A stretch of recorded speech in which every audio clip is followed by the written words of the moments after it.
Dia keluar dekat tengah menara. Dia keluar tengah menara. Tak ada keluar. Dia pun tak ada keluar. Sama angin ni. Sama angin tengah jalan. Okey, MO dah start. Tempat pertama lagi dua. Raja, Haji tengah scan lagi. Scan lagi.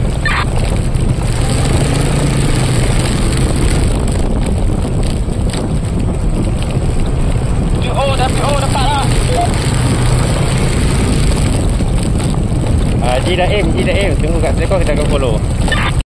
Kategori girls. Syah, masuk Syah. Tengok Syah. Tengok. Dah sampai ke free line. Dia ada player tak?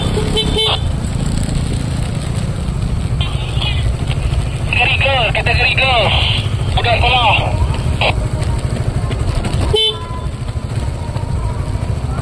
Okey, Ji first runner sampai.